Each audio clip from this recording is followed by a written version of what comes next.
Donc quand on reçoit la demande d'un nouveau client qui souhaite par exemple changer ses vieux convecteurs ou changer sa chaudière pour son mode de chauffage, on vient effectivement en premier lieu répondre à son besoin, c'est-à-dire de comprendre pourquoi il a ce besoin-là. Ça peut être parce qu'il fait très chaud l'été, parce que sa chaudière est vieillissante.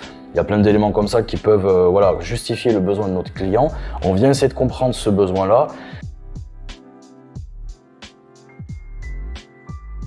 Après, on a quand même une certaine mission. Je pense en tant que professionnel et notamment reconnu garant de l'environnement, ça veut dire ce que ça veut dire.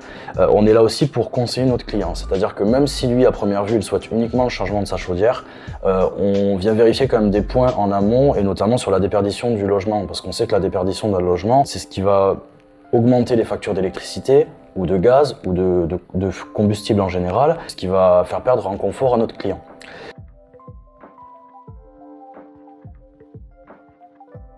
Donc pour éviter ce genre de cas, on essaye toujours de regarder voilà, la typologie de la maison, le type d'isolation qui a été placé sur les murs, les combles notamment, le type de ventilation aussi, et au besoin on vient réaliser un audit énergétique.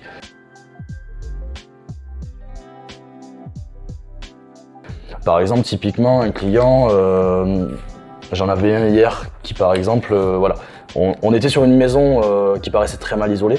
Donc là, j'ai préféré faire réaliser un audit énergétique. On a reçu l'audit énergétique avant de faire les devis à notre client. Et on s'est rendu compte qu'en fait, le logement était classé en F, ce qui est très mauvais quand même, parce qu'on est sur une passoire énergétique. Et que au niveau des déperdition, on était sur une déperdition à quasiment 50% au niveau du toit.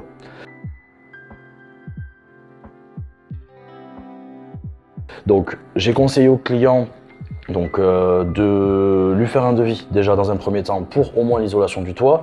L'isolation c'était pas sa priorité, mais l'isolation des combles perdus en l'occurrence c'était peu coûteux au vu de ce que ça pouvait justement rapporter au logement en termes de confort et de facture énergétique.